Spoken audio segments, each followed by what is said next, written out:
पहले गीत गीत रही, अब गीत कौन नहीं रह गया है। कैसे गुरुजी? दुल्हन रहे बीमार,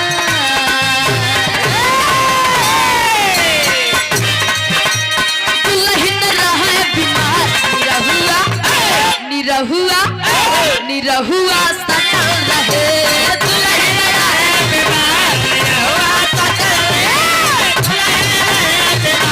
निरहुआ सकल रहे। लेकिन ई के भाव में जब धोबिया गधा देखा तो बात एकदम बढ़िया खुश हो गया, आज हमार किस्मत लौट जाए बा, इतना बढ़िया गधा। तो धोबिया अपने मन मन में एकदम बढ़िया खुश होता। कैसे? चेहरे पे मुस्कान, चेहरे पे मुस्कान की धोबिया, की धोबिया, की धोबिया झूम उठा, चेहरे पे मुस्कान की धोबिया झूम उठा, चेहरे पे मुस्कान की धोबिया झूम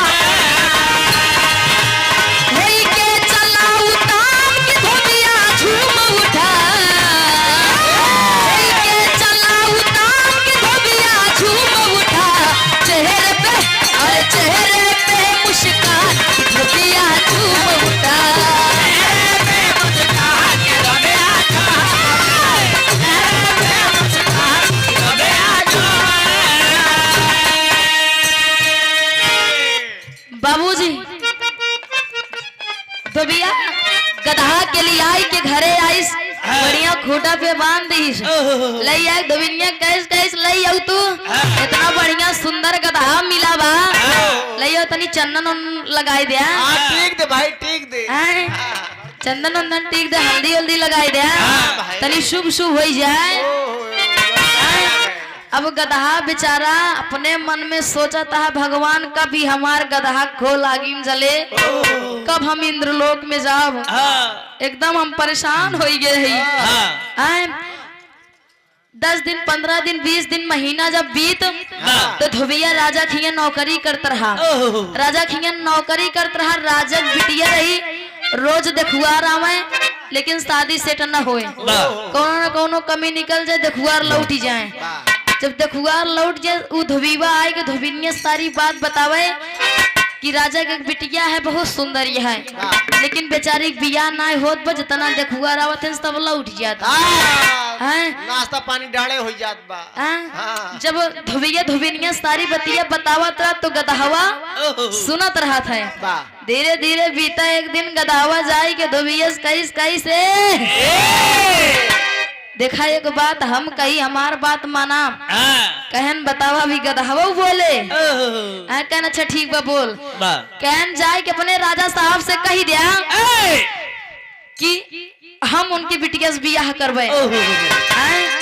धोबिया कहन सरवा लागत भाई हमका मरवाई दे, बतावा राजा बिटिया गदहा से बियाह करे, ओकर बात डाल दे, लेकिन आगे भवा का गुरुजी तली बता।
कहन राजा बिटिया इतनी सुंदर यह है, इतनी सुशील यह है, हाँ। इतना अच्छा अच्छा रिश्ता हो जो उनकी कटाई जात बहुत तोसी बियाह करे हैं। एक दिन बहुत 2 दिन बहुत गदहवा रोज रोज कहाए। एक दिन धोबीवा फिर कही अच्छा ठीक बते बोल का कहा चाहते फिर से तोर बात सुनबे। तब पहापट के भाव में गदहवा धोबी से कहा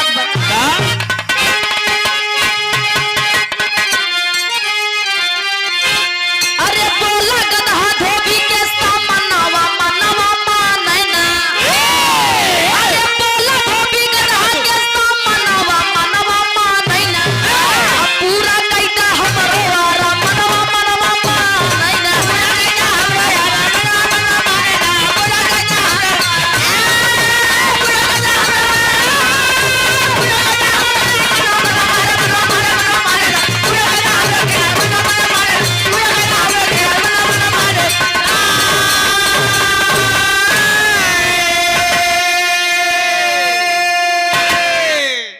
कहे गधावा कहे धोबी महाराज गुस्सा ना जोन कहा थी हमारा बतिया एक बार राजा तक पहुंचाए थे दिया।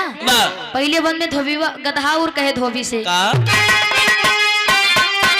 अरे जाके राजा साहब से अरे संदेश सुना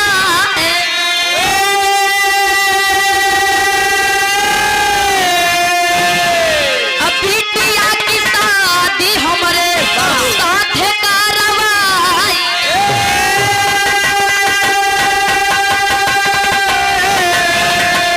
अरे सुन के धोबी कैले मत फनावा मनवा मानैना।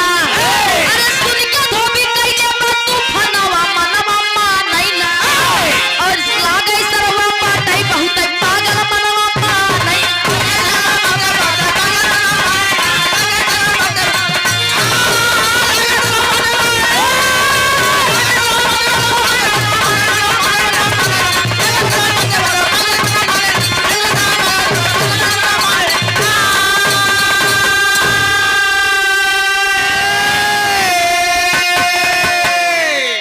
गदावा कहीं समा बतिया तो उनके तक पहुंचाई दिया।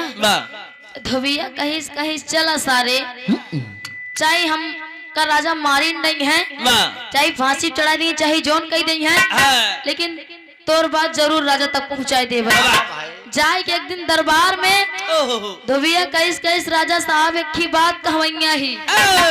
राजा कहन बोला कहन देखा पहले आप कहा जोन बात हम बताओ या कहा आप ओके बुरा न मनी है। कहन बिल्कुल नहीं। कहन अगर मान ला हम बताए दिन हमका मरवाए देवे तो कहन तू बतावा चाहे सही रहे चाहे गलत कुछ न करब। तब धोबिया कईस महाराज हमरे खिया गदहा बा जवाब खिया बात जाए हम अपने धोबिनिया से बताई थी तू गदावा सारी बतिया सुनत रहा था। एक दिन सरवा हमसी कईस जाके राजा साहब से कही तक अपने बिटिया बिया हमसी कराए दे। कईस महाराज अब वो रोज रोज हमसे ऐसे कहा बा हम सोचे आप तक ये बतिया पहुंचाई दी। तो राजा साहब अपने मन में सोचन कहन इतना बढ़िया बढ़िया रिश्ता बता कट जात बा बियाह ना होत बा। अगर वो गदहा मेरे बिटिया से बियाह करे बदे कहत बा कौनो न कौनो बात जरूर बा। लेकिन आल्हा के भाव लाग गुरुजी कैसे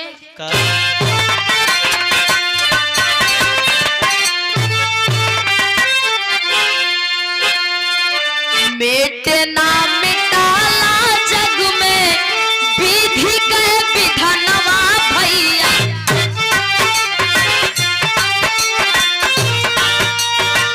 हेलो है चाहे जावनु है सारा का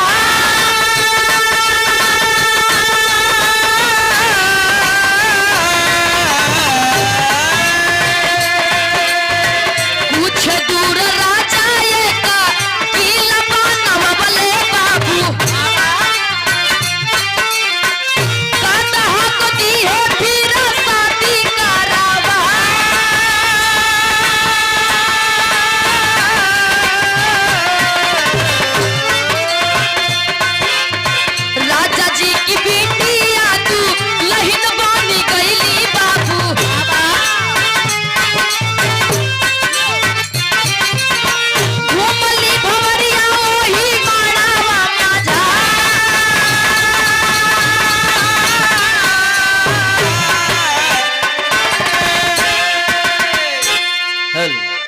एकदम शॉर्ट में भी रहा, कहे कि चाचा बैठा है ना, आप सबके समझा देते ही कम समय में ज्यादा सही बात। जब वो राजा की बात धोबिया बताई, इस राजा कहे ठीक बा, अपन गदहा लिया है कि आवा हम अपने बिटिया के तोरे गदहा के साथे शादी करवाए देबे।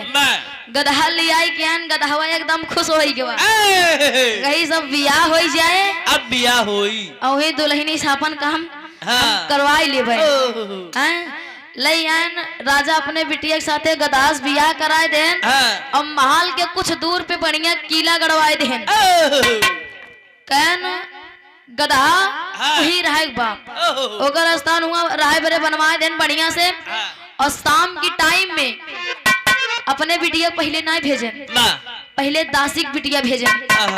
जब दासिक बिटिया भेजन, बिटिया गए, वो दासिक बिटिया बेचारी गए, जब दुल्हन बन के गदहा देखत बेचारी थर थर थर थर थर थर थर थर कांपे लाग। कहीं भगवान हम दासिक बिटिया ही बरे हमका पहले भेज देन, चला अब चाहे आज चाहे जौन होए भगवान भरोसे बा। जाग दुल्हनिया जब थर थर थर थर कांपत बा, गदहावा कहे देखा तू हमसे डरा जिन, जोन जोन हम कहते ही तोन तोन तू कह दिया, तो का कुछ करब ना हम कहन का करे। कहन ये मार कान धई ऐठा हम मनई बनी जावे। तब दासिक बिटिया कान धई कैठी बढ़िया गंधर्व सेन अपने एकदम सुंदर रूप में फिर से मनई बन गए।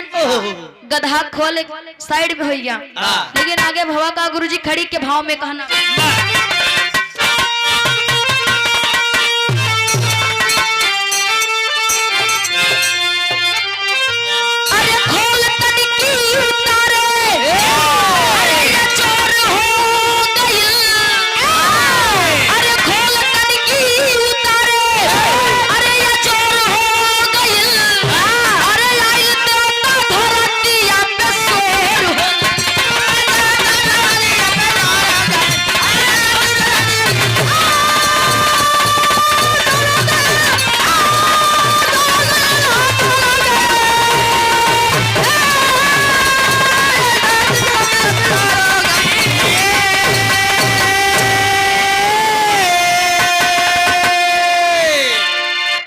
जब वो दुल्हन कांध है कैठीस गदहा खोल अलग हो गया बढ़िया एकदम मनई रूप, एकदम नौजवान हैंडसम।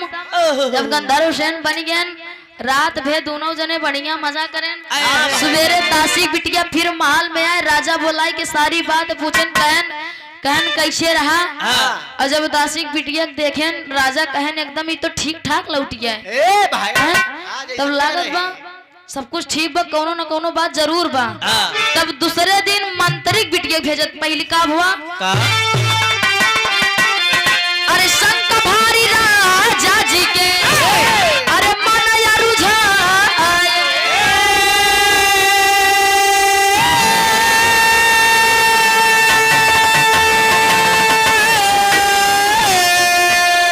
दूसरे दिन मातरी जी के बेटी भेजवा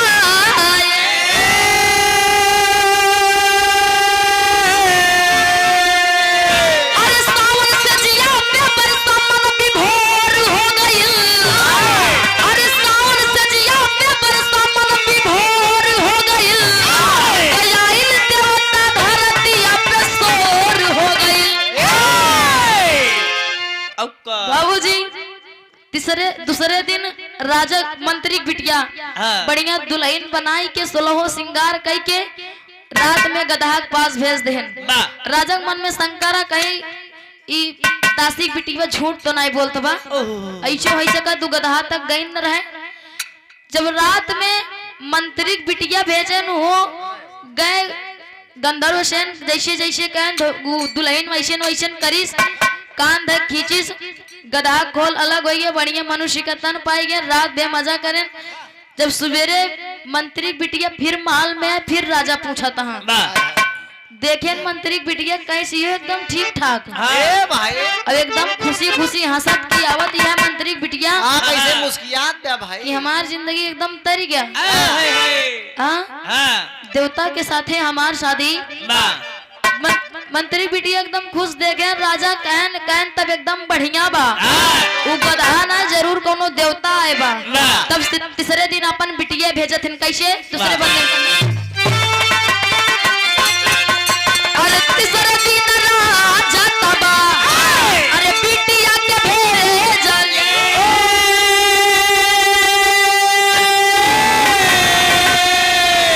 चलती अग्निया में खोलिया जलाई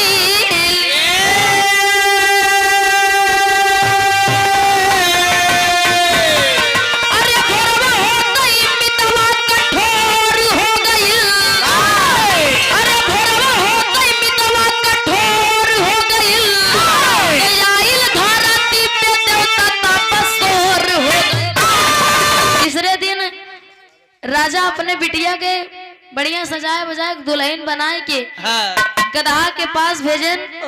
अब पहले से दुल्हनिया राजा के बिटिया समझिए कि दुई जनी गईन हमसे पहले कुछ बात जरूर बा। जब राजा के बिटिया गए तो राजा के बिटिया से गधा कैस कैस देखा ये हमार कान ऐठा हम गधा से मनई बनी जावे ऐसे ना इठ दे जैसे गधा के कान ऐठे खोल अलग हो गया और एकदम बढ़िया हैंडसम एकदम सुंदर फिर से मनुष्य के तन पाए गंधर्व सेन। लेकिन दुल्हनिया बड़ी होशियार रही राजा की बिटिया कई सही ऐसे दुई जनी चली गई जौन राती मतलब दिन भे गदहा रात है रात में कान हिचे के बाद मनुष्य के तन पाओ काहे ना हम गदावा के खोलिए जलाई दी हमेशा हमेशा के लिए हमारे साथे रही है हमारे पति बन के मनुष्य के रूप में जब खोल जलाए कान ऐठीन खोल अलग हो गया मनुष्य के तन पाई गया रात भे मजा करीन सुबेर होते तब तक गंधर्व सोन सोते रहने दुल्हन उठ के वो गदहा के खोल आगे में जलाए दी जब आगे में जलाए दी सुबेरे उठे गंधर्व सेन एकदम खुश हो गए कहन मैं यही तो चाहता था मेरी कामना पूरी हो गई तीन रानी के साथ मजा करन गंधर्व सेन और तीनों जनी के छोड़ के इंद्रलोक फिर चला गए। लेकिन अगले बंदे गुरुजी भावा का